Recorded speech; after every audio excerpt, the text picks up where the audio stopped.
Magandang hapon po mga kapatid, at tayo po mag-umpisa na sa ating panganambahan habang hinintay po natin ating mga iba pang kapatiran.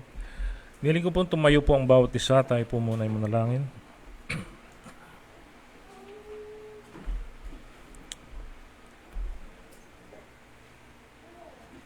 Aming Diyos na banal, katas-taasan sa lahat, muli po kami nagpupuri, nagpapasalamat, nilulalhati po ang iyong dakilang pangalan sa aming pong kalagitnaan. O Diyos, kami po'y muling nagpapasalamat sapagkat muli niyo po kaming idinako sa lugar na ito upang kami po ay magbigay sa inyo ng mga papuri namin at pagsamba, Panginoon.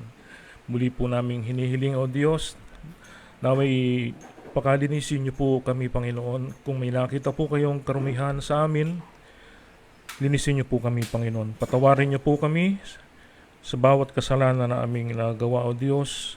Kung may nakita po kayong hindi po kalugod-lugod sa inyong paningin, idinadalangin po namin, O Diyos, kami po inyong kahabagan, Panginoon.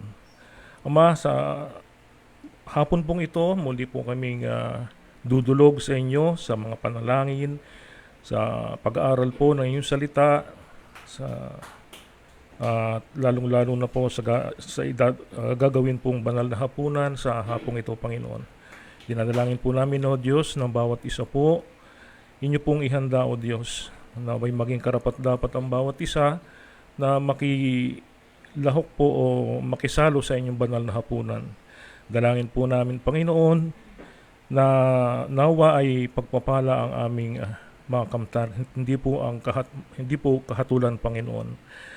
O Diyos, muli po naming inilalapit sa inyo ang mensahe na aming pakikinggan sa hapong ito, O Diyos.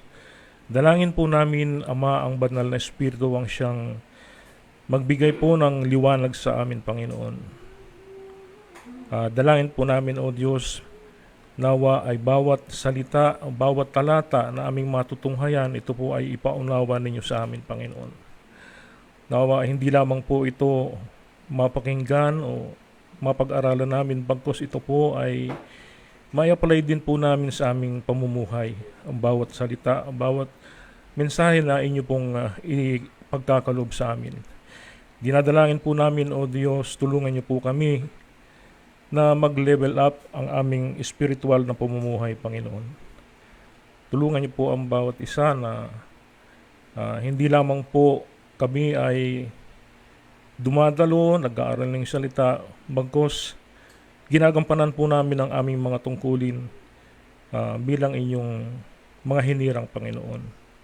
Na hindi lamang po kami nandito na titipon, bagkus tulungan niyo po ang bawat isa na may pahayag din ang inyong salita. Tulungan niyo po ang bawat isa, Panginoon, pagkalooban niyo po kami ng makalangit na kaisipan, Panginoon, na siya naming gagamitin sa tuwing kami ay makakaharap sa mga suliranin, sa mga problema, Panginoon. Maraming salamat, O Diyos, at parati niyo po kaming tinutulungan sa aming mga problema, sa aming mga pinansyal na pangangailangan, at lalong-lalo na po, O Diyos, sa spiritual naming kalagayan, Panginoon. Maraming salamat, at mayroon pong tunay na iglesia dito sa San Pablo, Panginoon, na nagtuturo ng pure doctrines, Panginoon, at moral, Panginoon Diyos. Dinadalangin namin na i-preserve niyo po ang iglesyang ito, Panginoon, upang sa ganon, ang bawat isang miyembro dito, Panginoon, ay lalago, at sa pagdating ng aming Panginoon, ay madatnan niyo po kami, Panginoon Diyos, na sama-samang gumagawa, Ama. Ama, sa hapon pong ito, tanggapin po ninyo ang aming mga papuri, ang aming mga awitin, aming mga pagsamba. Lahat pong ito ay aming idinadalangit, pinagpapasalamat at kahilingan sa makapangyarihang pangalan lamang po na aming Panginoong Hesus. Amen. Makakaupo na po ang bawat isa. Tayo po ay umawit sa page number 8.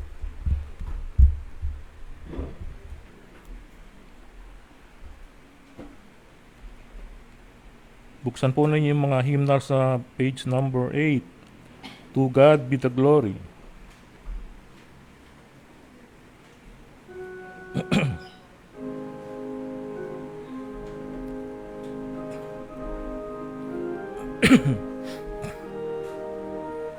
Awitin po natin lahat ng stanzas.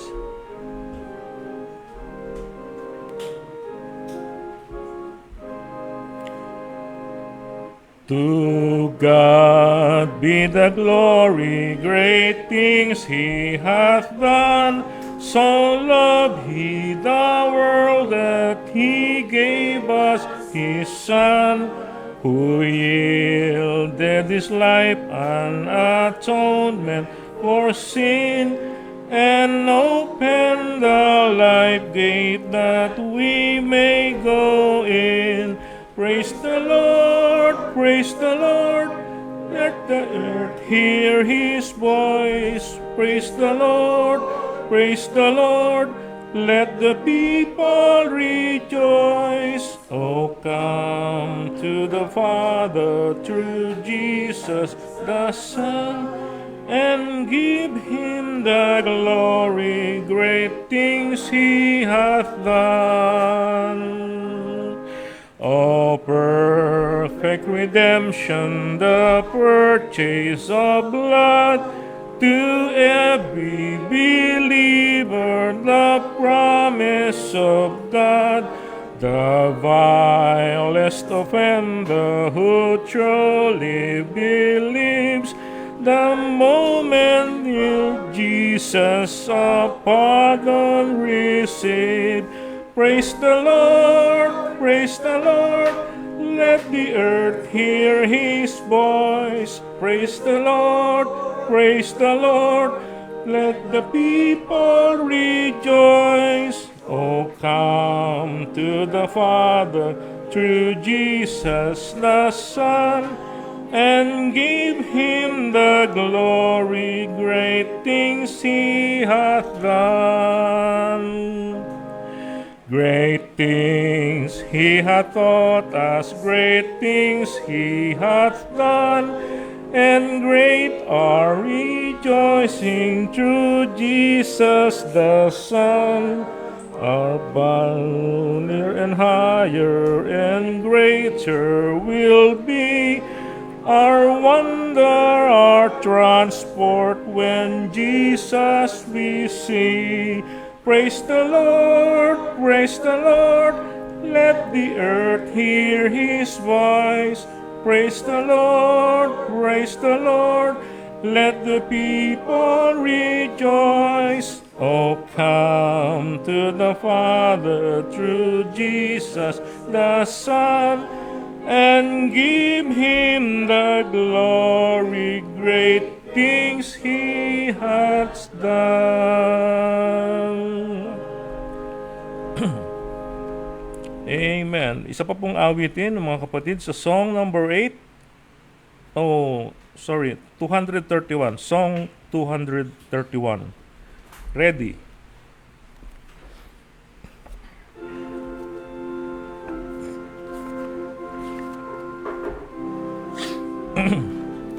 Awitin po natin uli ang lahat ng stanza.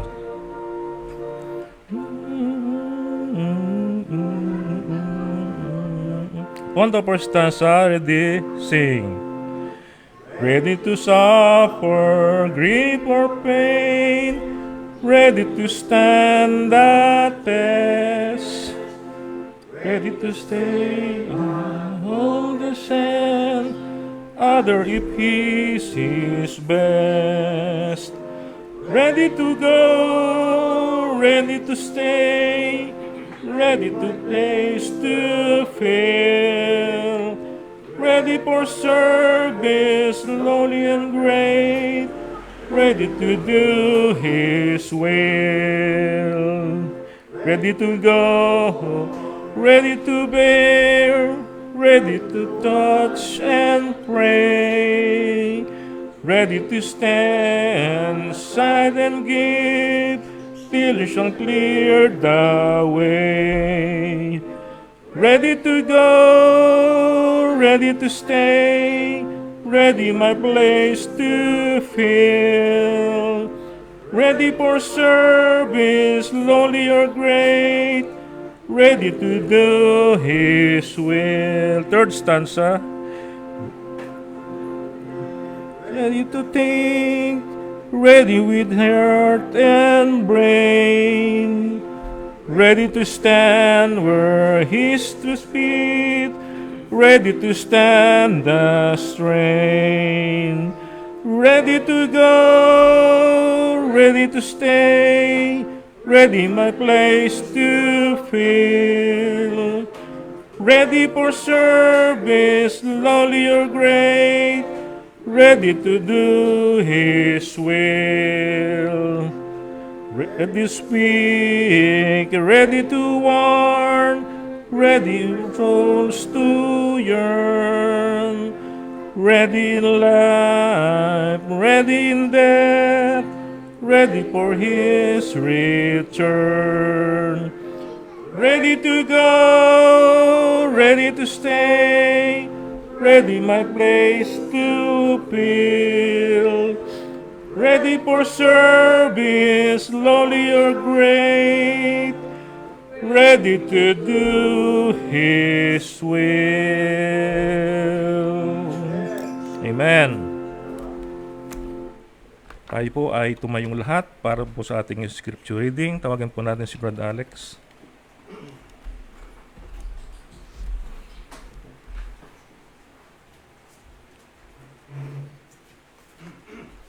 Mabiyayang hapon po mga kapatid.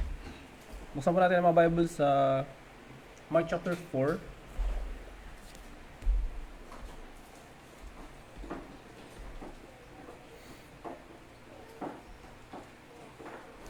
Mark chapter 4, babasahin ko po mula verse 1 hanggang 20.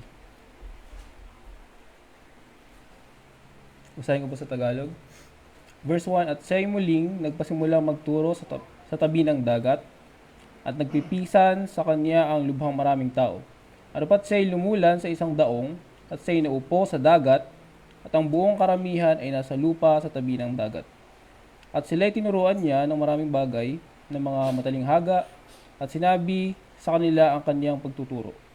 Pakinggan nyo, narito ang manghahasik ay yumaon upang maghasik. At nangyari sa kanyang paghahasik na ang ilang binhi ay nangahulog sa tabi ng daan, at nagsidating ang mga ibon at kinain ito. At ang mga iba'y nangahulog sa batuhan na do'y walang maraming lupa, at pagdakay sumibol sapagkat hindi malalim ang lupa. At nang sumikat ang araw ay nangainitan ang mga walang ugat ay nangatuyo. At ang iba'y nangahulog sa dawagan, at nagsilaki ang mga dawag, at ininis ang mga pananim, at ito'y hindi mga nagbunga. At ang mga iba'y nangahulog sa mabuting lupa, na nangamunga, na nagsitaas at nagsilago, at may namunga ng 30 at 60 at 100. At sinabi niya ang may mga pakinig ay ipakinig ay makinig.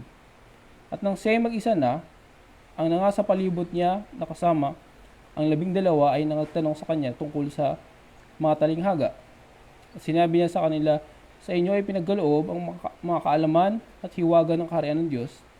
Datapwat sa kanilang mga nasa labas, ang lahat ng mga bagay ay ginagawa sa pamamagitan ng mga talinghaga. Upang kung magsitingin sila'y makakakita at huwag mamamalas. At kung mga kinig sila'y makakarinig at huwag makakaunawa, baka sakaling sila'y magbalik loob at patawarin sila. At sinabi niya sa kanila, hindi ba ganyo nalalaman ang talinghaga ito? At paano nalalaman ninyo ang mga talinghaga? Ang mga naghasik ay naghasik ng salita. Ang mga ito'y yaong nanga sa tabi ng daan, na doon nahahasik ang salita. At nang kanilang mapakinggan pagdakay pinaroroonan si Satanas, at inaalis ang salita na inihasik sa kanila.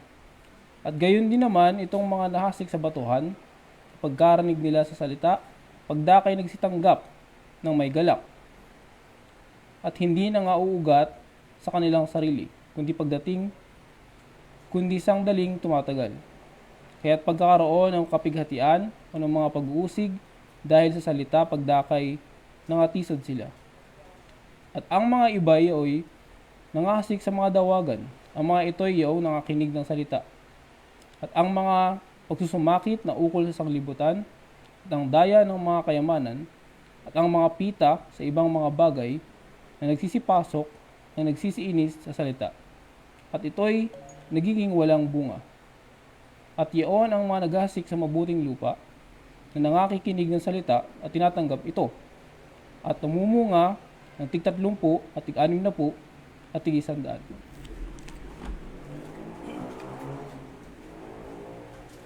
Purihin po ang Panginoon. Tayo po'y dumako sa atin pong tithes and offerings.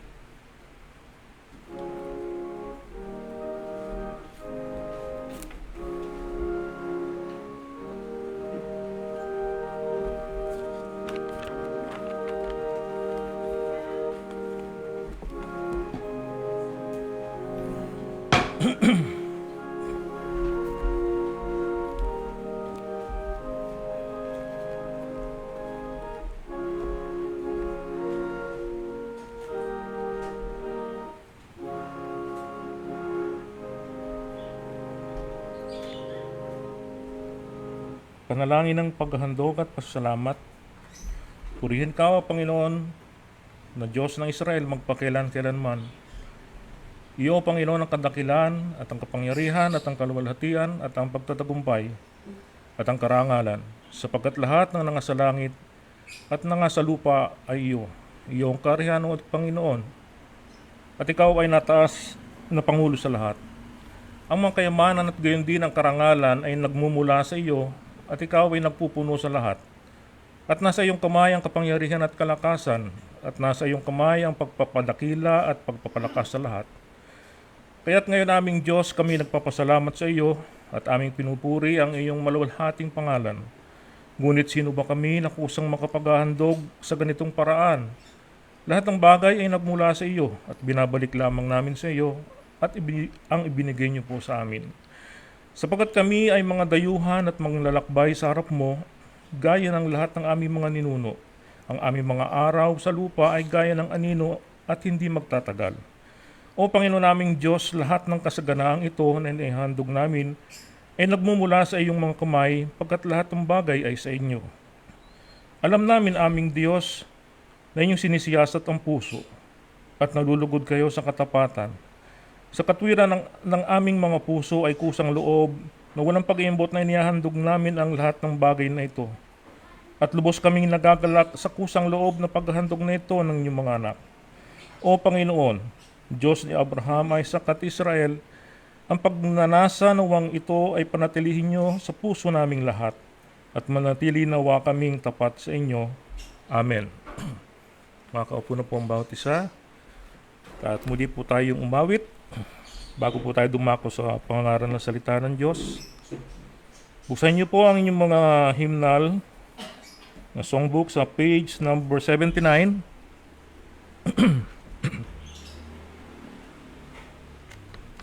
Page number 79, Jesus paid it all.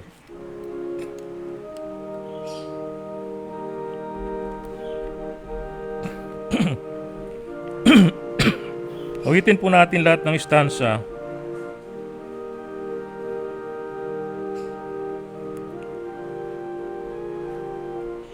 On the first stanza, sing. I hear the Savior say, thy strength indeed and small, thy weakest talents play.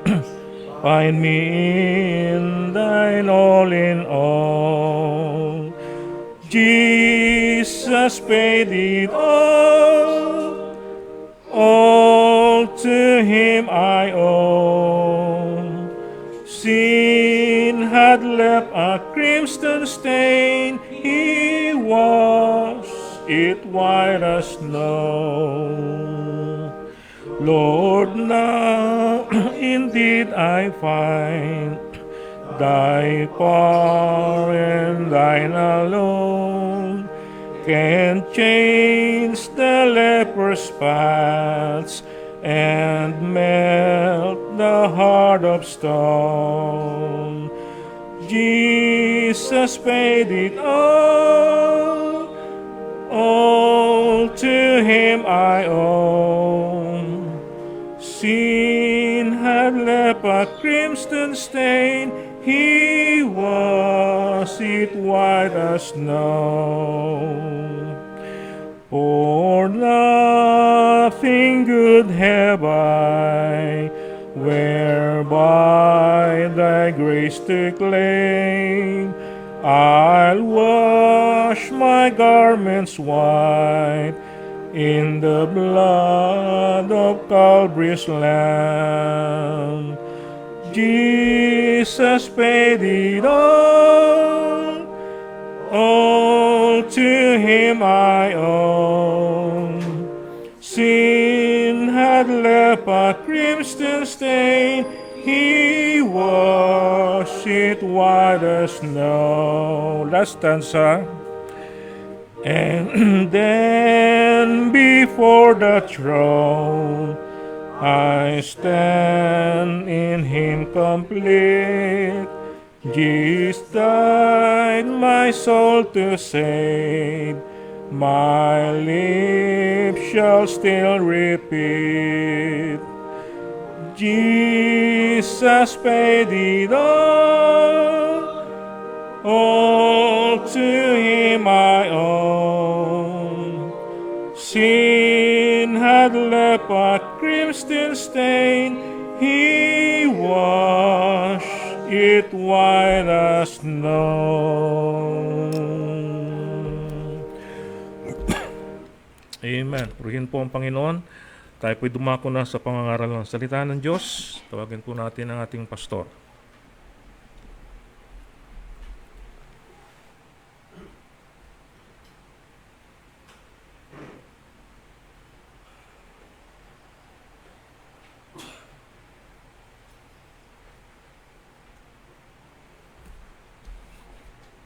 Magandang gabi sa inyong lahat. Muli po natin buksan ang ating po mga Bible. Revelation chapter 2.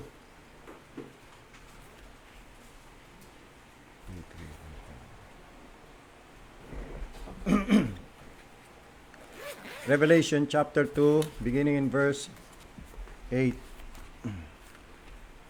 Narito ang sinasabi ng banal na kasulatan. And unto the angel of the church in Smyrna write, these things saith the first and the last, who was dead and is alive. I know thy works and tribulation, and poverty, but thou art rich. And I know the blasphemy of them who say they are Jews, and are not, but are the synagogue of Satan. Fear none of those things which thou shalt suffer. Behold, the devil shall cast some of you into prison, that ye may be tried, and ye shall have tribulation 10 days. Be thou faithful unto death, and I will give thee a crown of life. He that hath an ear, let him hear what the Spirit saith unto the churches. He that overcometh shall not be hurt of the second death. May God bless the reading of His word. Amen. You may now take your seat.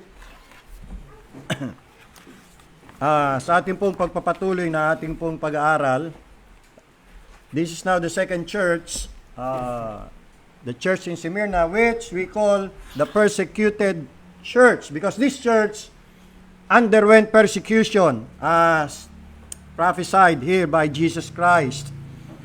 First, nakita po natin in these passages of Scripture the introduction of Jesus Christ in verse 8, and He was introduced as the first and the last who was dead and is alive. Now, ito po ang mga title ni Jesus Christ, at mahalaga po ito. Napaka-importante po nito sapagkat ito po ay angkop at may kinalaman po yan sa mensahe na ibibigay. Tulad ng mensahe ng encouragement sa church sa ilalim po ng mga sufferings of death. Now, yamang si Jesus Christ, sa ating pong napag-aralan mula ho dito, siya po yung eternal God. He is the first and the last who was dead and is alive, ay natikman sa inyo ng kalikasan ng tao ang kapaitan ng kamatayan para sa kanila. At muling nabuhay. Pinaiwatig po na kahit na sila, ang iglesia, ang mga mananampalataya, ay tinawag upang sumailalim sa pinaka mapait na kamatayan, alang-alang sa Kanya, may pangako na sila'y muling bubuhayin. Bubuhayin din sila, gaya niya, na nabuhay na maguli, at makakasama sila magpakailanman. Pangalawa ay kinumen sila ng Panginoong Hesus, at dalawang pangunahing mahalagang bagay ang alam ni Jesus Christ tungkol sa kanila. Sabi niya, I know. It's good to know that God or Christ knows. Alam ng Panginoon ang kondisyon o kalalagayan ng kanyang mga anak, ng kanyang iglesia. He knows their works. He said, I know your tribulation and I know your poverty. Although you are rich, thou art rich. Dalawang bagay po ang pangunahing alam ng Panginoon Kristo, yung kanilang internal state, yung kanilang panloob na kalalagayan, tulad ng kanilang mga gawa, yung kanilang tribulation, yung kanilang poverty, alam ng Panginoon yan. Pangalawa, yung kanilang external adversaries. He said, I know the blasphemy of them which say they are Jews and are not, but are the synagogue of Satan. So dito po tayo natigil. So dito po ay itutuloy po natin yung ating iniwan po dito. Christ knows their external adversaries, their enemies. Now the word blasphemy here, hindi po ito blasphemy laban sa Diyos, kundi ito po ay blasphemy laban sa church. Yung kanilang pong paghamak, yung kanilang pangungutya, yung kanilang panlalait, na mga nagsasabing sila ay mga Hudyo. Pero hindi, kundi sabi ni Jesus Christ, sila ay mga sinagoga ni Satanas. Look at that in verse 9. I know the blasphemy of them who say they are Jews, and are not, but are the synagogue of Satan. In other translation, it says there, I know how much you suffer, and I know how poor you are, but you are rich. I also know the cruel things being said about you by people who claim to be Jews, but they are not. They are not really Jews. They are a group that belongs to Satan. Now, ito yung time na ang church ng Panginoon under persecution during the first century. Mababasa natin in the book of Acts. Mismo ang mga Hudyo ang numero unong tagapag-usig ng iglesia ng Panginoon. Di ba ang Panginoong Kristo, ang founder ng church, Hudyo, ang mga naging alagad niya, mga Hudyo, pero mismong kababayan po nila ang numero unong tagapag-usig ng iglesia ng Diyos. Maging si Paul nga, nung hindi pa siya nako-convert, ay tirador. Inusig niya ang iglesia ng Diyos sa Jerusalem. At nung siya ay na-convert na, nakaranas din siya ng pag-uusig mula sa kamay ng kanyang mga kababayan. Now, in Acts chapter 13, isang halimbawa, nung si Paul at si Barnabas ay nagsimula na ng kanilang first missionary journey, nakarating po sila sa Antioch, at doon ay sinugo po sila from Antioch Church, at nakarating po sila sa isang bayan, sa isang lugar na kung tawagin ay Antioch in Pisidia. At doon nangaral po si Apostle Paul. Look at in verse 13 of Acts chapter 13, verse 14. Acts 13:14. But when they departed from Perga, they came to Antioch in Pisidia and went into the synagogue on the Sabbath day and sat down. What is a synagogue? Ang synagogue, yan po ay place of worship ng mga Hudyo. Sinagoga. Maliit na, hindi naman yan templo, hindi rin yan chapel, bahay lang po yan eh. Parang ganito rin po. Yan. Ngayon, medyo improve na yung mga sinagoga nila, pero noon, maliit na lugar lang ho yan. Bahay lang po yun, bahay yan. Doon ang mga Hudyo ay sumasamba. Kung paano ang sinagoga sa mga Hudyo, ganun din po ang mga kapilya sa mga churches, mosque sa mga Muslim, templo sa mga Hindus. Yun po yun. Yun po yung ibig sabihin ng sinagoga. Alright, doon nangaral si Paul kasi doon sa lugar na yon, sa mga sinagoga, every Sabbath day, doon po binabasa ang Law of Moses, aklat ni Moses. At nung matapos basahin ang reading ng Law and the Prophets ng mga rulers ng synagogue, nagkaroon ng pagkakataon si Paul na mag-preach. And from verses 15 hanggang verse 41, ipinangaral ni Paul ang gospel. He preached Jesus Christ. He preached salvation. He preached the death and resurrection of Jesus Christ. And he said that through Jesus Christ, the forgiveness of sins can be obtained. In verse 39, and by him all that believe are justified from all things from which he could not be justified by the law of Moses. At marami po mga Hudyo nakapakinig po diyan, kasama po mga Gentiles. Now, the following day, kasi mayroon pang gustong makinig. So the next day in verse 44, Sabbath day, came almost the whole city together to hear the word of God. But, look at this in verse 45. But when the Jews saw the multitudes, they were filled with envy and spoke against those things which were spoken by Paul, contradicting and blaspheming, persecuting them, saying bad words, saying cursing words. They were hostile against Paul and Barnabas. Also in verse number 50, but the Jews stirred up the devout and honorable women and the chief men of the city and raised persecution against Paul and Barnabas and expelled them out of their borders. Ganyan katindi. Yan ang persecution. Synagogue of Satan. Nangyari po yan sa Smyrna. Sabi ng Panginoon, hindi yan sinagoga ng mga Hudyo. Sinagoga yan ni Satanas. Hindi yan mga tunay. Bagamat nung time na yan, maraming mga Hudyo nagkiklaim silang tunay, di ba? Sila yung chosen nation of God, sila po yung pinaboran ng Diyos, sila yung bayan ng Diyos, sila yung may Diyos. Tapos ang tingin nila sa mga hintil ay mabababa, nilalait nila, kinukutya nila. So yun yung pride eh. Pero sabi ng Panginoon, hindi mga totoong Hudyo. Sapagkat sabi nga rin ni Apostle Paul na hindi lahat ng Israelita nga. Hindi lahat ng mga Hudyong tuli ay tuli nga. Sapagkat ang tunay na Hudyo, ang tunay na convert ay tinuli sa puso. Circumcised in the heart.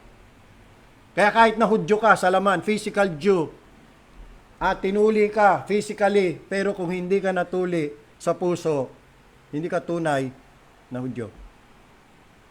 Yun po ang ibig sabihin niyan. Now, kung ito naman ay i-relate natin mga kapatid sa kasaysayan, yan, ano, marahil ito po ay makikita po natin na ito yung panahon, kung iko-connecta natin to sa kasaysayan, ito yung panahon ng pagsimula ng Catholic Church na sila na po yung kinikilalang iglesia ng Diyos. At ang mga Kristiyano, ang mga false. Yan. Yan yung time na talagang ang mga iglesia ng Panginoon ay nakalasap ng napakasaklap at napakapait na pag-uusik. At kanilang, siyempre, ang tingin nila, sila na yung tama, sila yung totoong simbahan ng Panginoon. Katulad din sa panahon ng mga Diyo, ang tingin nila sa sarili, sila yung tunay, sila yung bahang pinili ng Diyos. Kaya yung Panginoon Kristo at ang kanyang mga iglesia, tinuturing nilang mga peke, mga bulan. Pero sabi ni Jesus Christ, sinagoga ni Satanas. Ganon din, iglesia ni Satanas. Ito ay paghamak sa mga iglesia ng Diyos dahil sila po ay mga dukha lamang. You see, ang material na kasaganaan, tanda natin ito mga kapatid, ay hindi po indikasyon ng pagiging tunay na iglesia ng Diyos. Sa panahon po natin ngayon, ang mga tao ay laging tumitingin at tumahatol ayon sa panlabas na kalalagayan at anyo o itsura. Yung mga simbahang hinahanap nila ay yung mga malalaki, katedral, magagara, magaganda, maraming tao, maraming dumadalo. Yun yung mga simbahang hinahanap ng mga tao. Now, hindi ko mo malalaki ang kanilang mga simbahan, mga katedral, maraming mga dumadalo, maraming miyembro, ayan ay iglesia na ng Diyos.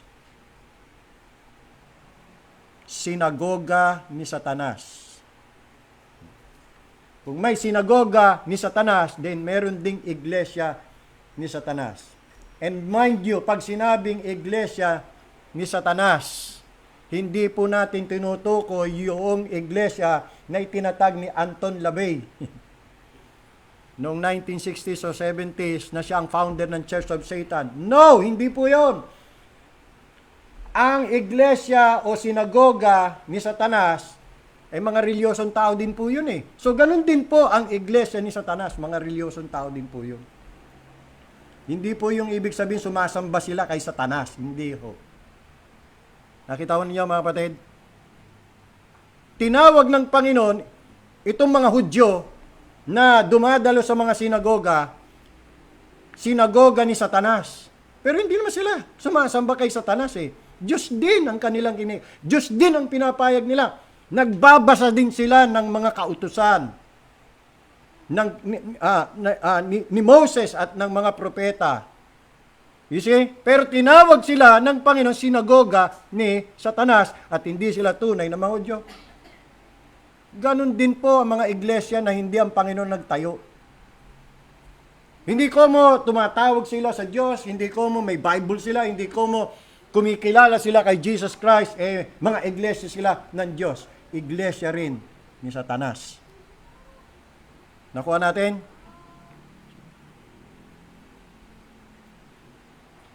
Ang riches, mga kapatid, kadalasan itong mga simbahan ito, mayayaman eh.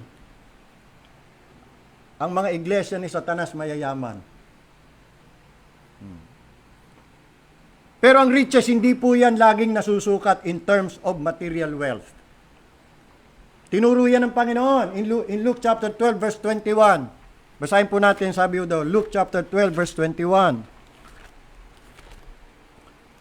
Luke chapter 12, verse 21. May mga taong mayaman, materially, pero hindi sila mayaman sa Diyos. Luke 12:21. So is he that layeth up treasure for himself. Mayaman siya. May treasure siya for himself and is not rich toward God. Nakita niyo? Itong church, materially, financially, poor. Pero mayaman sila, sabi ni Jesus Christ, but thou art rich. Ano ibig sabihin? Because they are rich toward God. Rich spiritually. palibasa po, itong mga taong itong taga-sanlibutan, sila po ay mga taga-sanlibutan, they are men of this world, sila po ay karnal, at sila po ay mga nasa laman, kung kaya't, kung humusga ay laging ayon sa laman. I admit mga kapatid, I realize na talagang mabigat yung ating pananalita, mabigat yung ating sinasabi, pero yan po yung katotohanan talaga eh. Pagka ang isang simbahan talaga ay hindi umaayon sa Diyos, hindi niya ituturing na simbahan yan eh. Simbahan ng tao yan, simbahan ni Satanas. Itong mga Hudyo nga eh, pinagmamalaki nila sa panahon ni Jesus Christ, sila ay mga descendants si Abraham. Ang ama nila si Abraham. Pero nung sabi ng Panginoon sa kanila, hindi, ang ama ninyo ay ang dyablo. Ang sakit. Ang bigat yun. Ngayon kung isipin natin, tayo walang pakundangan kung magsalita ang Panginoon Sus. Ba't ganon? Diniretsan niya na eh. Kayo sa aman yung dyablo. Yung dyablo sinungaling. Kayo rin sinungaling. Ayaw ng dyablo sa katotohanan. Kayo rin ayaw nyo sa katotohanan. And then sabi ng Panginoon, ang sa Diyos ay nakikinig ng salita ng Diyos. Kayo'y hindi sa Diyos sapagkat ayaw ninyong makinig sa salita ng Diyos. Di ba? Yun yung totoo. Mabigat, pero yan ang katotohanan. Kaya, sweeping ba yung ating sinasabi? Judgmental ba? Pag sinabi natin na itong mga simbahan, hindi yan simbahan ng Diyos, simbahan ni Satanas. Ayan, batay dito po. Mismo ng Panginoon nagtumawag, sinagoga ni Satanas yan. Hindi mga totoong Hudyo yan. You see? Kung mo ba malalaki ang mga simbahan nila, tatawagin ng mga simbahan ng Diyos. Yan yung pinagpapala ng Diyos Kaya, simbahan ng Diyos yan. Yung mga simbahang mahihirap lang, ano yun? Hindi simbahan ng Panginoon. Tulad nito, hindi ba simbahan ng Panginoon to? Hindi ba iglesia ng Panginoon to? Ang pagiging dukha ba ng isang iglesia ay nakakapagpa-cancel o kaya nakakapagpa-bago sa kanilang pagiging iglesia ng Diyos? Hinahamak ng karamihan ng iglesia ng Diyos dahil ito'y mahirap lamang. Hindi ho ganoon ang ating Panginoong Kristo. Hindi ho ganoon. You see, a church may be poor in the eyes of men, but never in the eyes of Jesus Christ. You are poor, but Jesus said, thou art rich. He said, thou art rich. You see, in the eyes of Christ, Smyrna Church is a rich church. Although in the eyes of men, in the standard of men, they are poor. Kaya po mga kapatid, huwag po tayong masyadong bumilib sa mga simbahan na may mga malalaking building at maraming miyembro at mayayaman pa. Hindi lang basta mga miyembro, mga dekotse, mayayaman, mga doktor, mga inhinyero, mga arkitekto, ang mga miyembro. Hindi ko mo malalaki simbahan simbahan na ng Diyos. Tandaan niyo yan. Hindi ho ganyan ng Diyos. Hindi ganyan ng Panginoon Kristo. Hindi siya tumitingin sa panlabas na anyo. Kaya ang kasunod na paghamak, itong kasunod na pagmamalit, ay pag-uusig na. Going back to Revelation chapter 2, look at in verse number 10, please. Revelation chapter 2, verse 10. Nagprophesy ng Panginoon. Sabi niya, fear none of those things which thou shalt suffer. Behold, the devil shall cast some of you into prison, that ye may be tried, and ye shall have tribulation 10 days. Be thou faithful unto death, and I will give thee a crown of life. Now this is, in the third part, the encouragement of Jesus Christ given to His church. Now, pinorkas ng Panginoon, you will suffer. Suffering will come. Tribulation will come. Persecution will come. Mahirap na nga simbahan, uusigin pa, pahihirapan pa. Now you say, Christ didn't say, you will be exempted from sufferings. No, He said, fear none of those things which thou shalt suffer. What, Lord? Are we going to suffer? Do you mean sufferings will come? Yes. Hindi sinabi ng Panginoon, exempted kayo kasi church ko kayo eh. Libre kayo sa sufferings. Hindi. Sa halip, ang sabi niya, you shall suffer. No exemption from suffering. Nakita ng Panginoon. Alam niya na may suffering na darating, matinding persecution sa church na ito. At agad-agad, they were encouraged. Jesus said, never fear. I will be with you in your sufferings. I will be with you in your trials, in your afflictions and persecutions. I will never abandon you. My comfort will be with you in tribulation. Don't fear. What an encouragement. 2 Corinthians chapter 1 verse 4, Paul said, God gives us comfort in all our tribulations so that we may be able to give comfort to others who are in trouble, though the comfort or through the comfort with which we ourselves are comforted by God. You say, kahit na may tribulations, kahit na may sufferings, although hindi tayo makakatakas dyan, tulad ng church na ito, they have to brace themselves and prepare themselves. They have to be ready for sufferings will come. Nevertheless, nandyan ang Diyos who will comfort them. See? God gives us comfort in all our tribulation. Hindi man nangako ang Diyos na exempted tayo o libre tayo sa mga kahirapan dito sa buhay, pero nangako siya, sasama siya sa atin. Sasamahan kanya at hindi kanya iiwan o pababayaan. Isang bagay pa na mapapansin natin dito mga kapatid, alam naman pala ng Panginoon may sufferings na darating. Ba't di niya pigilan? Batayaan niya. Parang sabihin, Lord, salamat sa encouragement, but I need comfort. Para bang yung sa tindahan, your credit is good but we need cash. Panginoon, okay po yan, yung sufferings, pero mas gusto ko comfort. Pwede po ba exempted ako? Fear none of those things which thou shalt suffer. Sufferings will come. Now, hindi man pinigilan ng Panginoon ang pagdating ng sufferings, but He promised that He will never leave them nor forsake them. That's a promise. And Jesus said, look to the crown. Look to the crown. Focus on the crown. Because once you overcome it, I will give you a crown of life. Pagka napagtagumpayan mo, you have a reward. Focus on that. That crown of life. That will give you joy, victory, and peace.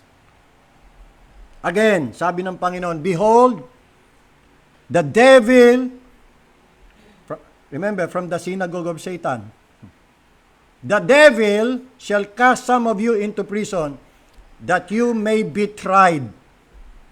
You may be tried. They will be tried. They will pass sa trials. And that is inevitable. Unavoidable. So they have to brace themselves. Be ready. You will be tried. You will be tested. You see, lahat ng pagsubok ay common po yan sa lahat ng mga anak ng Diyos. Yan po ay kapahintulutan ng Diyos. Yan po ay pinadala ng Diyos. We do believe, mga kapatid, na lahat ng trials, lahat ng sufferings, afflictions, God ordained. God ordained. God ordained trials, God ordained sufferings, God ordained afflictions. Sapagkat may purpose po yan. It's trying time again. Sabi nga ng isang kanta eh. It's trying time. Yan. Kasi dyan sa trying times, dyan sa trials, dyan sa tribulation, dyan natetest ang faith. Kung totoo o hindi. Faith is tested whether it is genuine or not through trials. It can be known. Marami pong nare-reveal sa mga pagsubok. Diyan nagkakaalaman. Diyan nagkakabistuhan. Diyan nakikita ang tunay na karat, tunay na karakter ng isang bagay sa mga pagsubok. Trials will reveal the true character of that object or person.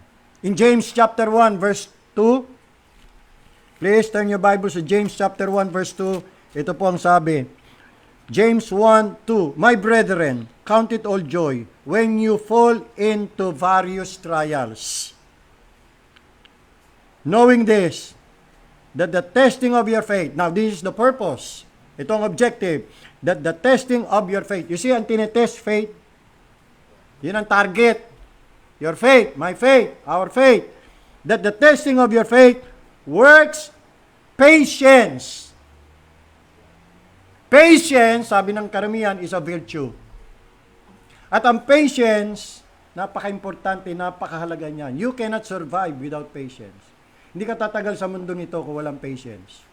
Yan ang dahilan kung bakit maraming nagpapatiwakal. Kanina topic natin, suicide. Kasi sanay ngayon, ang mga tao ngayon, itong panahon ngayon, sanay sa instant. Gusto lagi instant. Nagsimula sa instant noodles, instant coffee, nagsimula sa instant na pagkain hanggang sa instant pagyaman.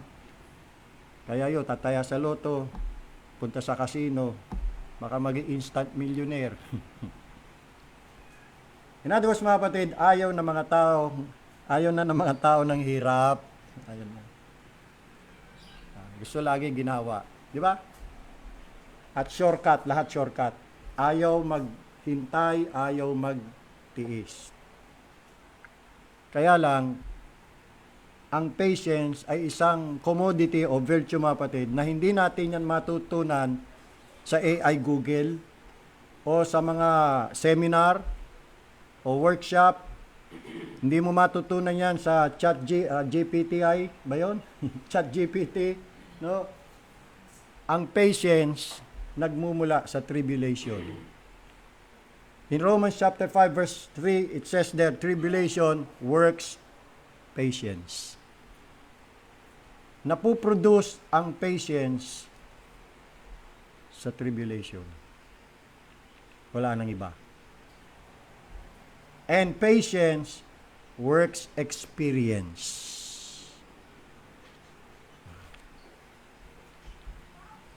If patience is a virtue, then we have to endure tribulation. Tiis-tiis lang talaga. Talagang, yun ang sabi, tiis. Tiis, maghintay. Patient waiting. Wait on the Lord. Wait patiently on Him, sabi po ni David. But, verse 4, let patience have her perfect work, that ye may be perfect and entire, complete, matured. Yan. Seasoned Christian, experiencado, nahinog ng panahon. Yan. Matibay, matatag, lacking nothing. Again, in 1 Peter chapter 1, verse 6, si Peter din, may sinabi din tungkol dyan sa trials, sa sufferings. Chapter 1, verse 7, that the trial of your faith. So again, alam din ni Peter, hindi lang po si James, kasi turo sa kanila ng Panginoon niya, kaya alam nila yan. Alam ni Peter na yung faith, tinatry, tinetest.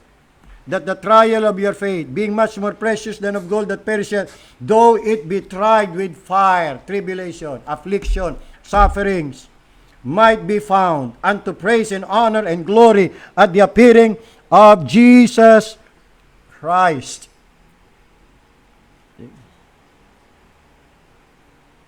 Hebrews 11:33. Punta naman tayo sa Hebrews 11:33.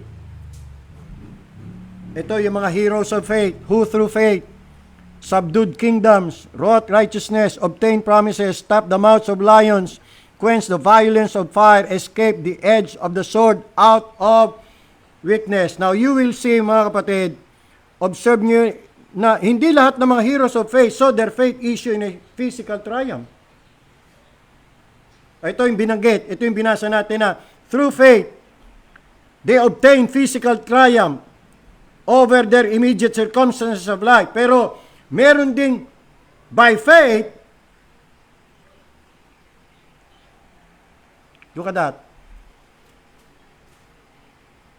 By faith,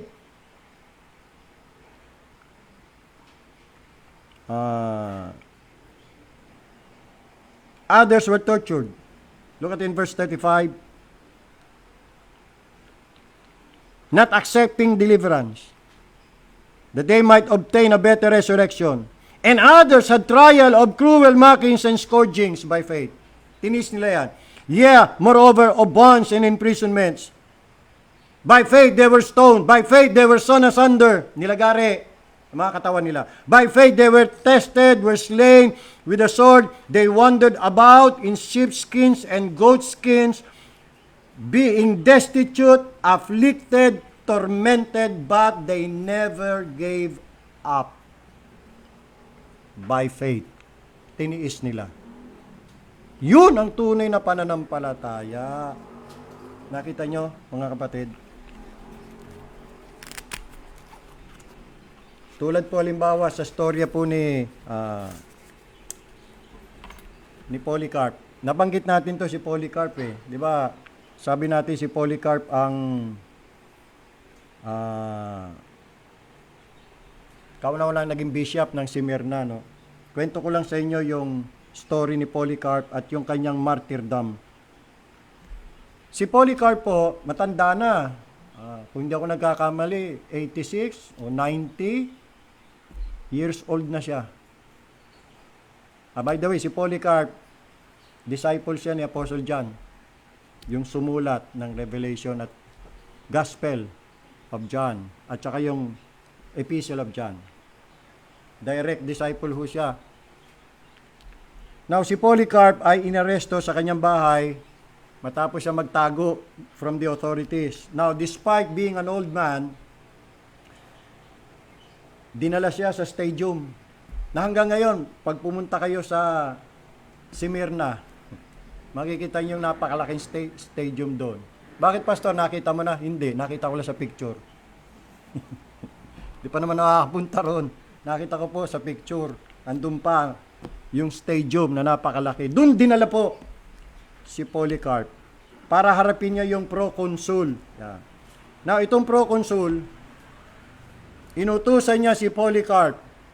Sabi niya, i-deny mo si Kristo at sumumpa ka kay Caesar. Hindi ka namin papatayin. Now, itong si Polycarp, matanda na, sumagot na may kahinahunan. At ito yung famous statement na binitawan ni Polycarp. Sabi niya, 86 years have I served my Christ, and he has done me no wrong. How can I speak evil of my King who saved me? 86 na taon akong naglingkod o pinaglingkuran ko si Kristo, at kahit anumang bagay wala siyang ginawang mali sa akin. Paano ko magsasalita ng masama laban sa aking hari na nagligtas sa akin? Dahil dyan, sabi ng proconsul, because of that, binantaan siya, susunugin ka namin.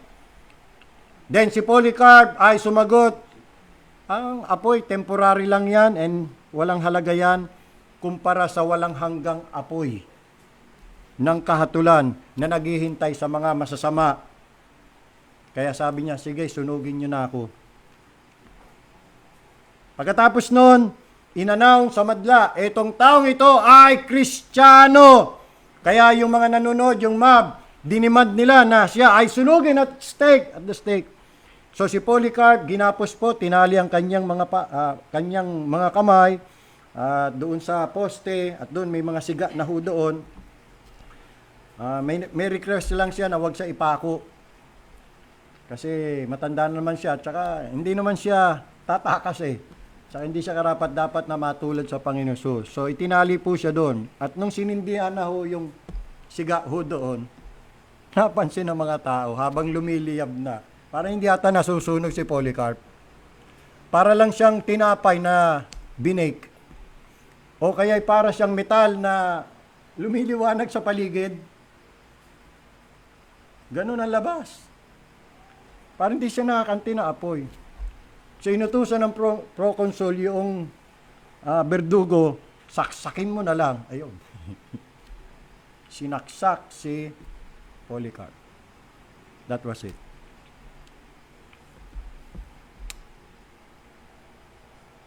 You shall have tribulation 10 days. Tanong ko lang, nasubok ka na ba? Nasubok na ba ang iyong pananampalataya? Sigurado ka ba na ang iyong faith ay genuine? Sigurado ka ba na ang faith mo totoo? Saving faith, divine faith, true faith? Hanggang kailan ka makapagpapatuloy? Hanggang kailan ka makapagtitiis? Hanggang wakas? Hanggang kamatayan? Mamamatay ba tayo na nananatili sa Panginoon at naglilingkod sa Kanya?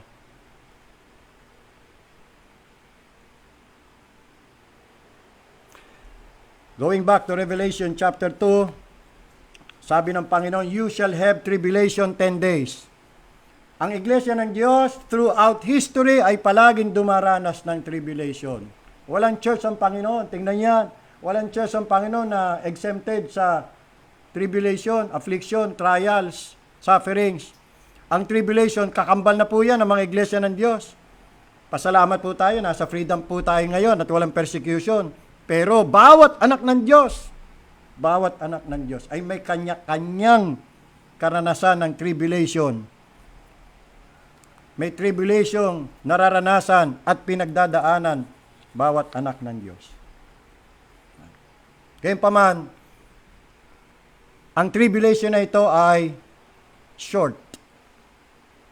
Sabi ng Panginoon, you shall have tribulation 10 days. Hindi naman 10 years. Hindi naman sinabing 100 years. 10 days. Di ba? Maiksi lang yun.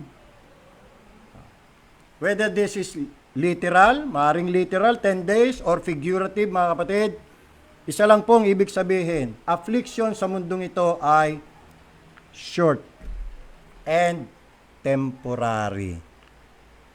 2 Corinthians chapter 4 verse 17 ay doon mababasa po natin ang ganito po. 2 Corinthians chapter 4 verse 17, affliction in this life, kahit na gaano man yan kahirap, kahit na katindi, mga kapatid, maigsi lang. 2 Corinthians chapter 4 verse 17.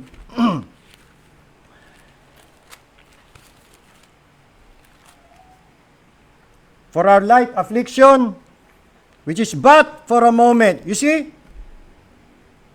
working for us a far more exceeding eternal weight of glory. First, affliction is light. What? Are you sure, Pastor? Parang hindi ko na kaya.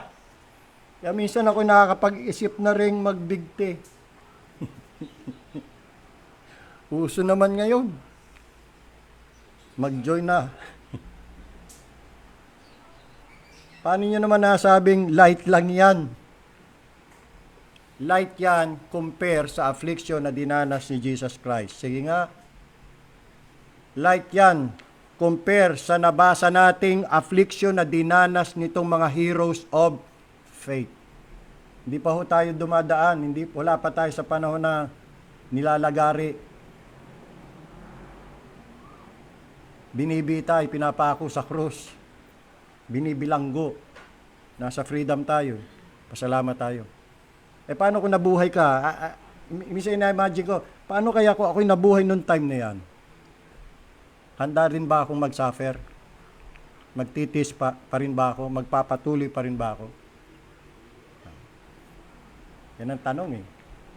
O ikaw, tanungin mo rin sarili mo.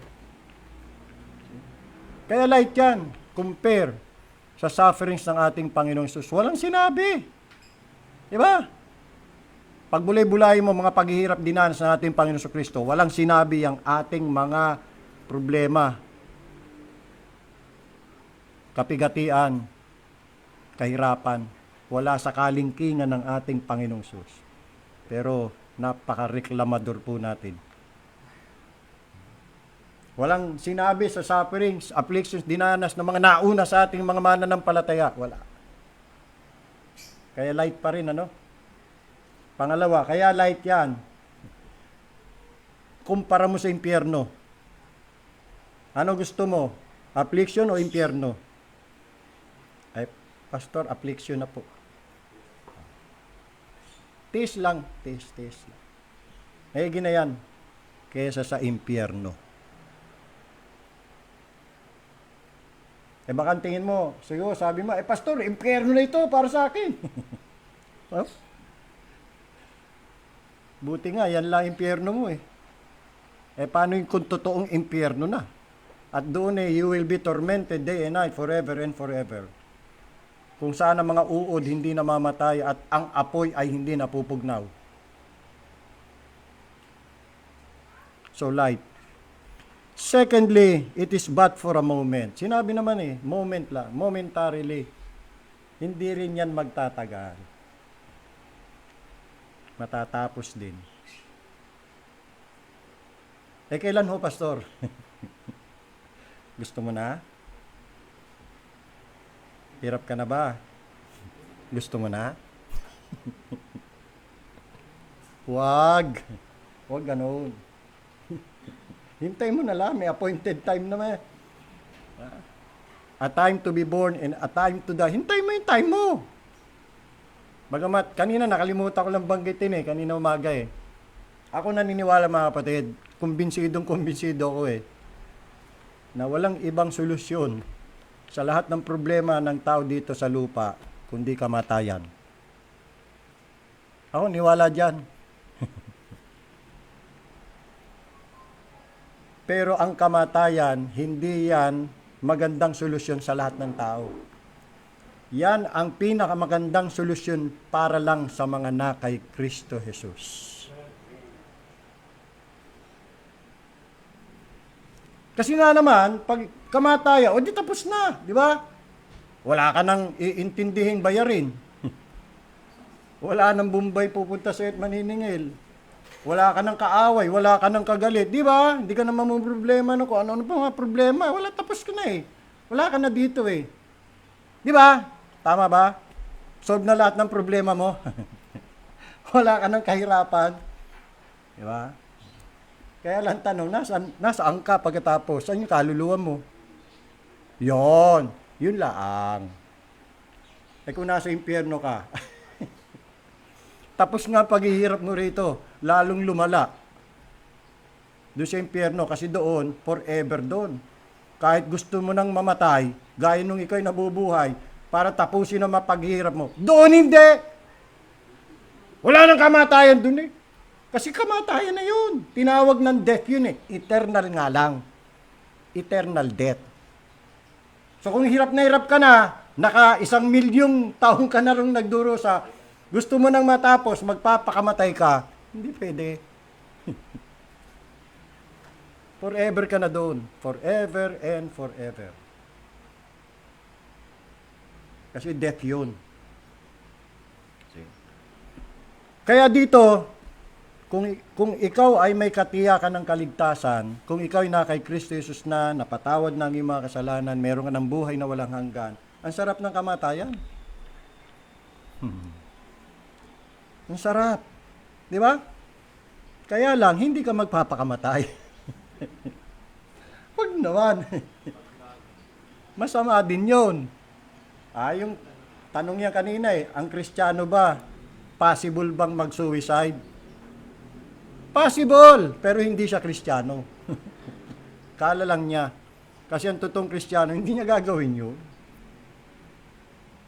Tanda natin, sabi ng 1 Timothy 1, God hath not given, 1 Timothy 1 of 2 Timothy, verse 7, God hath not given us the spirit of fear, but of power and of love and of a sound mind. Ang tunay na Kristiyano may sound mind. Kaya kung magpapakamatay siya, hindi niya gagawin yan.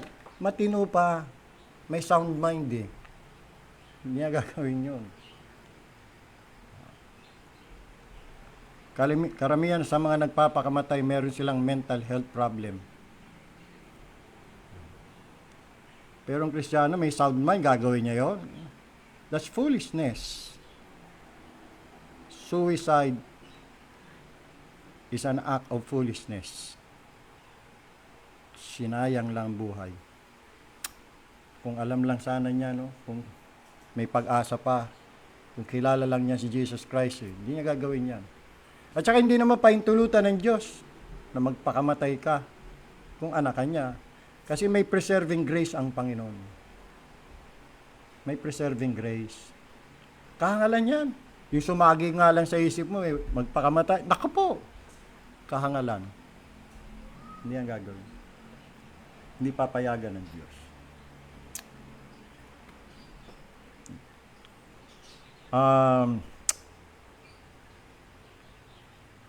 Maigsi lang for a moment, then pagkatapos niyan, eternal joy na.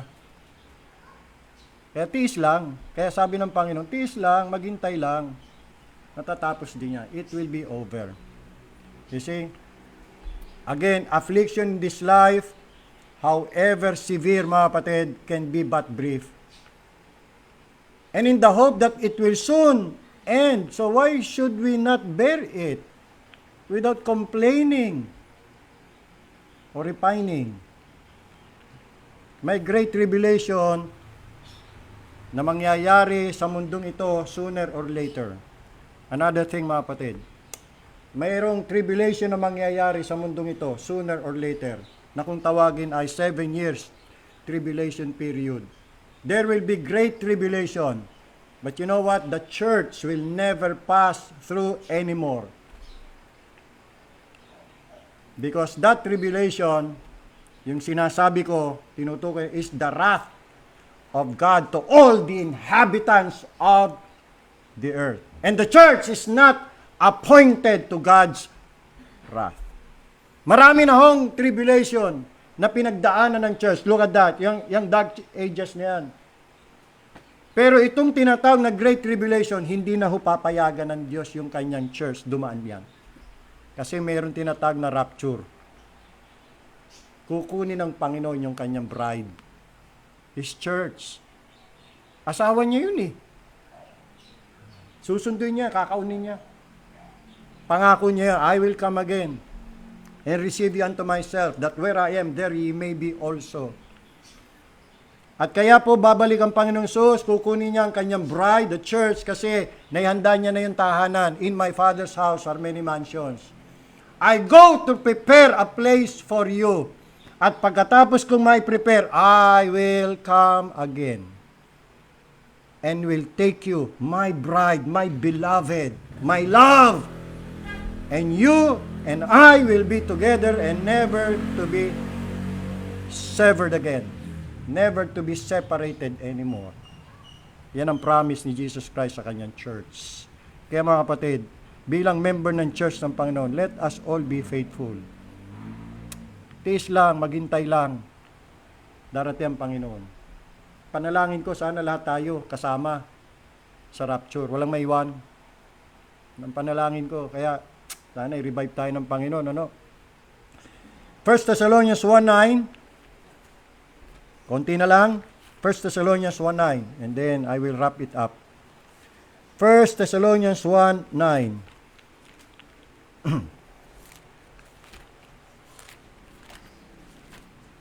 Hindi po naka-appoint, hindi po naka-ordain ang church ng Panginoon sa Great Tribulation.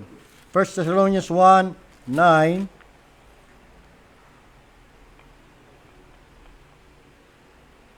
For they themselves show of us what manner of entering in we had unto you, and how ye turned to God from idols to serve the living and true God, and to wait for His Son from heaven, whom He raised from the dead, even Jesus, who delivered us from the wrath to come.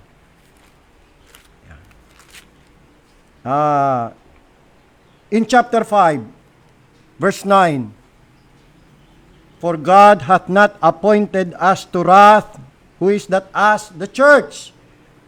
The Thessalonian or Thessalonica church. But to obtain salvation by our Lord Jesus Christ. So, ang church, hindi yung dadaan dyan. Ngayon, yung iba, naniniwala, dadaan daw. Sige, kayo, kung gusto nyo dumaan dyan, di maiwan kayo. Basta tayo, hindi tayo niwala dyan. Hindi ho naka-ordain ang iglesia ng Diyos na dumaan sa Great Tribulation. Hindi ako niwala dyan. Marami ng tribulation pinagdaanan sapat na yon, tama na yon. Kasi ito, puot ng Diyos to Hindi naman pwedeng ang Diyos mapuput sa kanyang iglesia, mahal nga niya yun. Ba't niya idadama yun? Bilabid niya yun Dadalhin niya na yun doon. At magdiriwang sila ho doon. Yan. So, ano dapat gawin? Ang dapat gawin, be thou faithful unto death. And I will give thee a crown of life. Listen, inaasahan po ng Panginoon na ang ating katapatan ay hanggang kamatayan. Maasahan kaya yan ng Panginoon? Katulad ng mga heroes of faith, handa silang mamatay. Alang-alang kay Kristo, alang-alang sa kanilang pananampalataya. Ang katapatan po, hindi lang po hanggang blessing, tapat. Hindi lang hanggang answered prayer, tapat. Hindi lang po hanggang maginhawang buhay lang. Hindi po hanggang maalwan ang lahat. Hindi po kapag marami ang bilang ng mga miyembro. Kundi faithful kahit may tribulation. Faithful kahit na may poverty. Faithful kahit may sufferings. Faithful kahit may persecution. Faithful hanggang kamatayan. Yan ang inaasahan ng Panginoon. Be thou faithful unto death. Do it for me. Sapagkat ako ginawa ko rin yan sa inyo. Maasahan kaya yan sa atin ng Panginoon? Nasabi na natin kanina mga kapatid, ang tribulation ay kakambal na ng mga iglesia ng Diyos. During the dark ages, they were bitterly persecuted. They were hated by their enemies. Yung mga ari-arian nila na confiscate, mga bahay nila, mga tirahan nila, sinunog, burned down.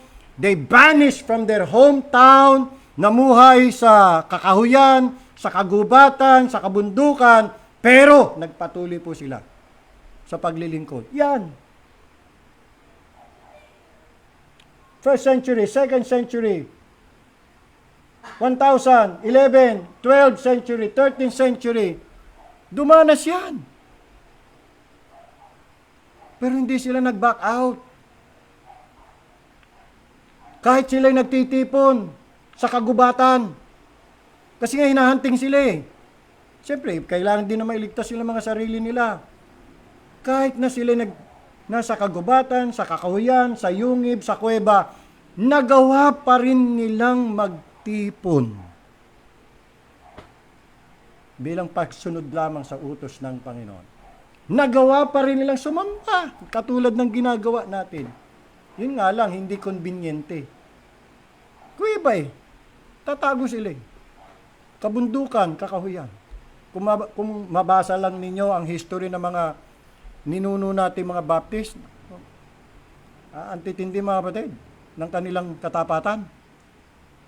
Nasa gitna sila ng paghihirap at pag-uusig. Hindi sila bumitaw. Tapos tayo, kumpara natin ating kalalagayan sa kalalagayan nila. Lahat ng convenience sa buhay nasa atin Pero ba't hindi pa rin natin magawang maging matapat? Di ba mas lalo pa nga dapat tayong maging matapat? Dahil napakabuti ng Diyos, maging hawa buhay natin Hanga ako sa mga Kristiyano yun.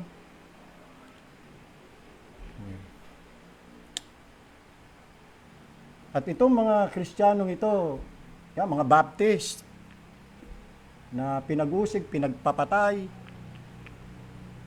hanggang ngayon, sumisigaw ang kanilang mga kaluluwa ng katarungan.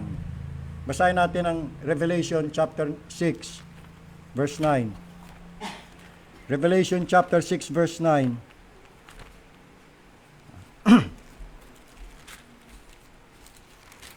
Ito ang sabi ng Panginoon sa kanila. Nung nabuksan yung fifth seal, ito yung martyred remnant, verse 9, 6-9. And when he had opened the fifth seal, I saw under the altar the souls of them that were slain for the word of God and for the testimony which they held. And they cried with a loud voice, saying, How long, O Lord? Holy and true dost thou not judge and avenge our blood on them that dwell on the earth. Ano sabi ng Panginoon? And white robes were given unto every one of them, and it was said unto them that they should rest yet for a little season. Konti pa, hintay pa, tiis pa, for a little season. Until their fellow servants also, and their brethren that should be killed, as they were, should be fulfilled. Be thou faithful unto death. Who is a faithful servant? Who is a faithful servant? Sabi ng Panginoon dun sa kanyang mga alipin, yung binigyan niya ng talent sa Matthew chapter 25. Di ba yung isa binigyan niya ng 5 talent, yung isa 2, yung isa 1. Yung 5, tinrade niya yon.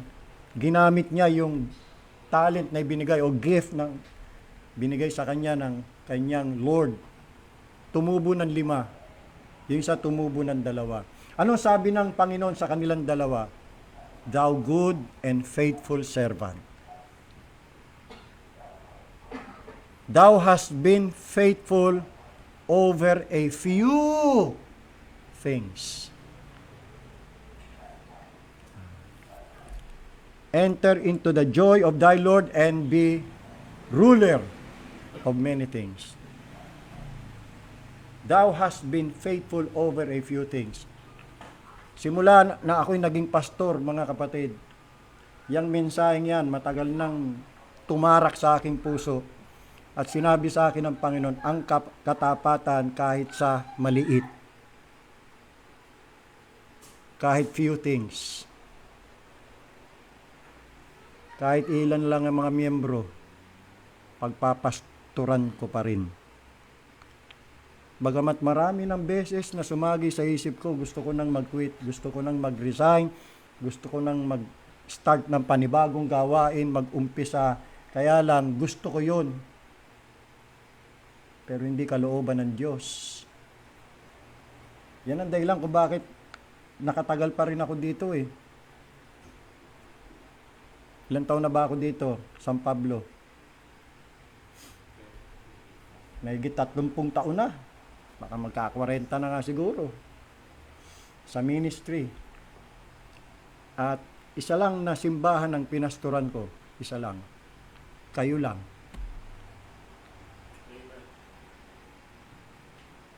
Bagamat nakapagpastor pa ako ng 1, 2. Pero ito talaga yung church ko Dito ako Nagtiis ako, nagtiyaga sa biyaya ng Panginoon. Kasi sabi niya, be thou faithful unto death, and faithful over a few things. Ang katapatan kahit sa few, hindi katulad ng ibang mga pastor. Pag kumunti na miyembro, iniiwan na. Pag konti na rin-support sa kanya, hindi na ibibigay yung kapritsyo at luho niya, magre-resign na, hahanap na ng greener pasture. Ayo, pupunta sa abroad, mag-Amerika na. Kasi doon may dollar.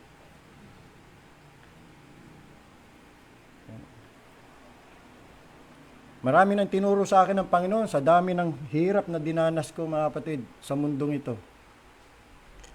At sa biyaya ng Panginoon, sa preserving grace, ayaw, nananatili pa tayo. Kaya ang kaluwalhatian, hindi sa akin, ang kaluwalhatian sa Panginoon. Nagpapasalamat ako sa Panginoon, ako'y kanyang pinreserve. At ang katapatan hanggang kamatayan. Hindi ko alam hanggang kailan ako mabubuhay. Bagamat, I'm longing for death. Yes. Dahil nga naniwala ako, kamatayan la solusyon eh. Salat ng hirap dito eh. Pero ayoko naman siyempre maging selfish. Kung kailangan pa ako dito, kailangan pa ako ng pamilya ko, kailangan nyo pa ako, sige. Kung yan ang kalooban ng Panginoon. Minsan ay, sa pagka talagang napakarami ng hirap ang dinadanas mo eh, gusto mo na eh. Lord, take me home. I'm tired. Pagod na. Kaya lang, nasa kapasyan pa rin ng Panginoon niya, nasa kamay niya kung kailan. Kaya, hanggat hindi pa, hintay, tiis, tuloy. Tuloy lang.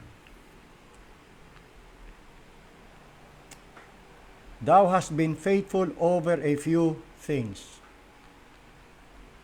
Kahit few, faithful pa rin.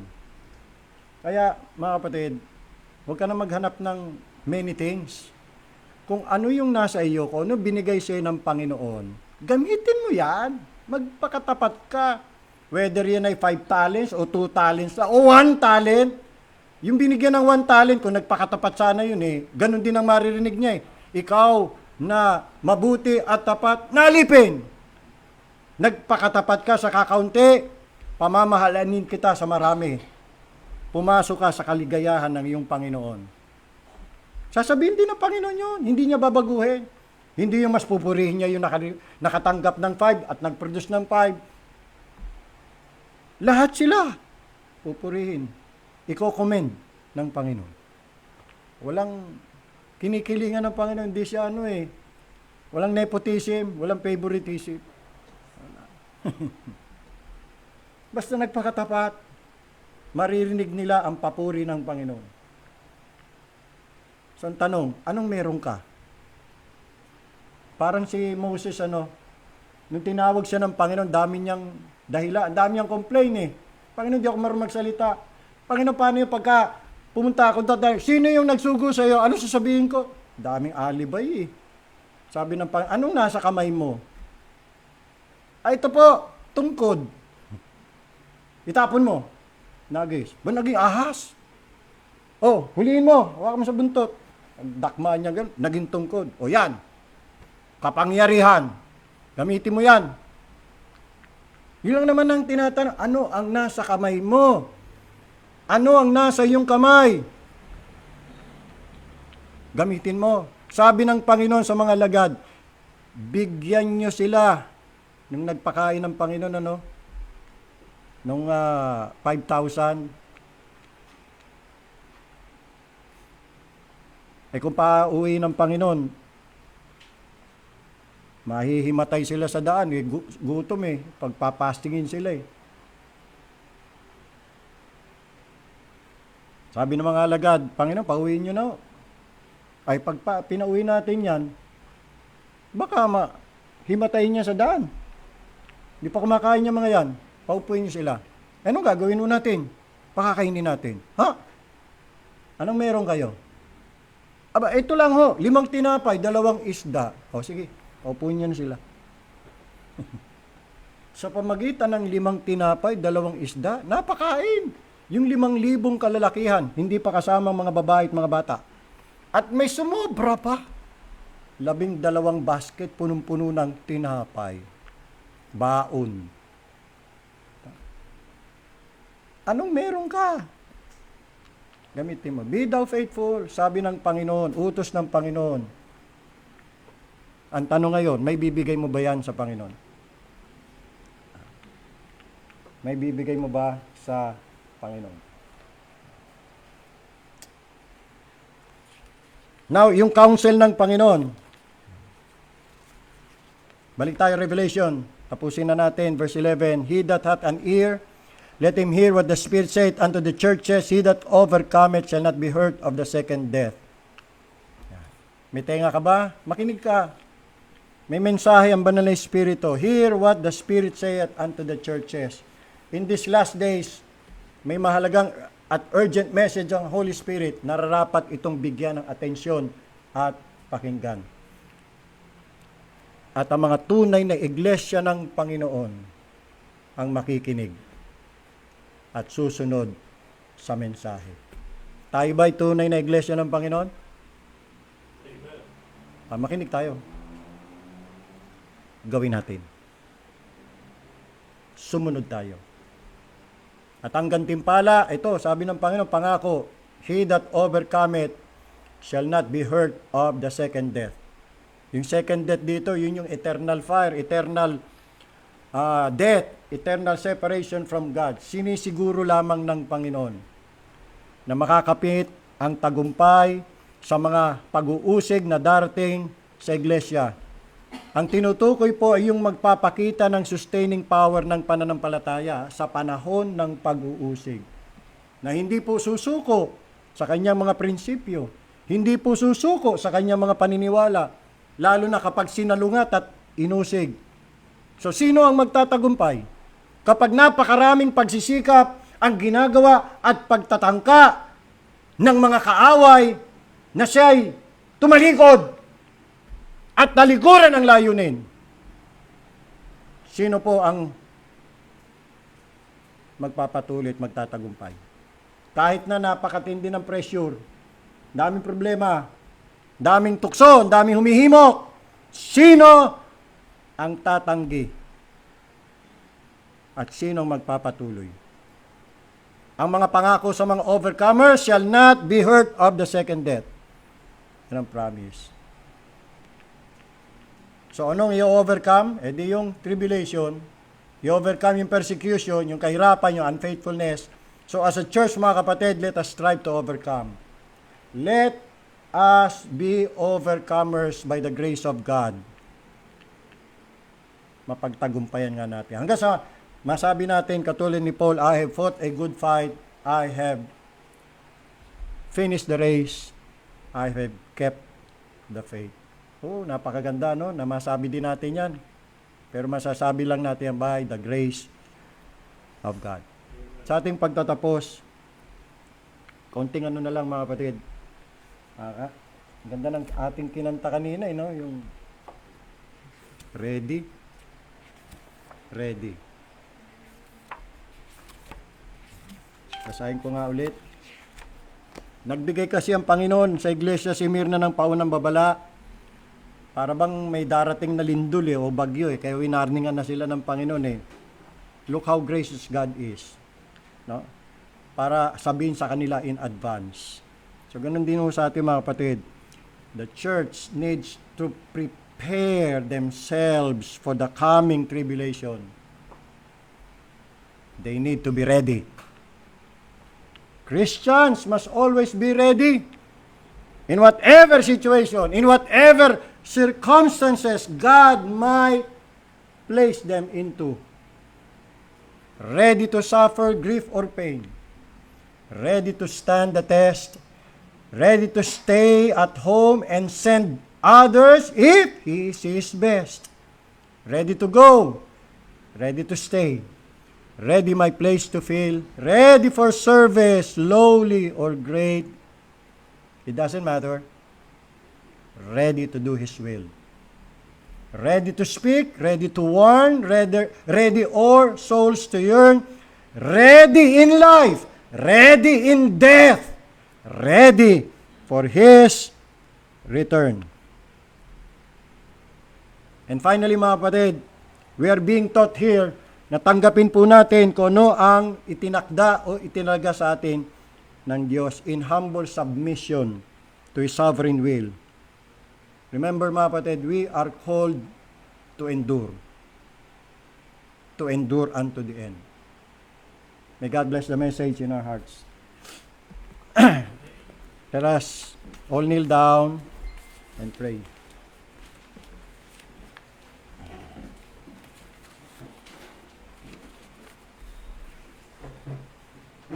Panginoon naming Diyos, makapangyari at dakila, maraming salamat po sa iyong mensahe na ipinayag sa amin.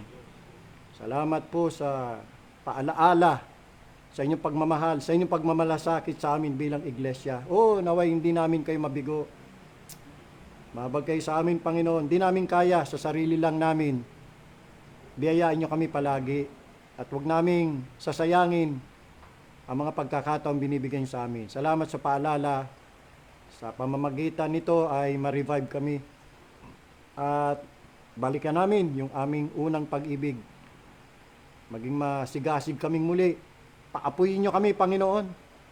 Pag-alabin nyo po ang aming pag-ibig, ang aming katapatan, ang aming kasigasigan. Preserve nyo po ang church na ito sa purity ng doctrines and morals. Magpapakatapat kami hanggang kamatayan. Yan po ang inaasahan nyo sa amin. Ang Panginoon Jesus, napakatapat niya sa amin. Kahit buhay niya, inalay niya. Tiniis niya ang lahat ng bagay para sa amin. Nakakahiya naman na hindi namin gagawin ang kanyang hinihingi o hinihiling para sa amin. Kaya, Panginoon, pagpalain yung buhay namin. Bigyan pa niyo kami ng biyaya na mapagtiisan lahat ng hirap, sakit, na kaloob niyo sa amin. Alalayan niyo kami palagi. Alam po namin, nais niyo lang kaming maging matatag at matibay. Nais niyo lang kaming dalisayin. Nais niyo kaming maging banal, malinis, at tapat sa inyo, umiibig sa inyo, at hindi sa mga bagay ng sanlibutan. Alam po namin, Panginoon, kami lamang ay tinuturuan po ninyo. Kaya lang minsan, talagang umiira lang laman. Andiyan pa rin yung pagrereklamo. Andiyan pa rin, Panginoong Diyos, yung pagtutol. Hindi namin matanggap. Patawarin niyo po kami sa amin pong mga pagkakamali, pagkukulang. At salamat po, kami po inyong pinalalahanan. Salamat po, kami po inyong binabagabag. Patuloy niyo pong gawin yan sa amin, Panginoon. Pakita niyo sa amin ang aming mga kamalian at itama niyo po kami. Ano pang aming mga kakulangan at tulungan niyo po kaming ito'y aming mapunuan sa awat biyaya ho ninyo. Mahabag kayo lagi sa amin, Panginoon Diyos, sa lahat din ng aming mga kapatid na wala ho dito. Nanawa sila rin po ay inyong tulungan. Mahabag kayo sa kanila. Yandahan niyo po kami para sa banal na hapunan, gawin niyo po kaming karapat-dapat, Panginoong Diyos. At salamat sa kasiyang ito na gunitain namin ang pagsasakripisyo, ang pag-aalay ng Panginoon Kristo sa kanyang kamatayan, muling pagkabuhay, sa lahat ng kanyang ginawa para lamang po sa aming kaligtasan. Naway lagi kaming mabagabag tuwing aming ginugunita ito, Panginoon. At lalo pang umigting ang aming pag-ibig sa aming Panginoong Jesus. Ang lahat dito aming dalangin sa pangalan ng aming Panginoon Kristo. Amen. Tayo po'y dadako na ho sa ating Lord's Supper. Handa na po natin ang ating mga sarili.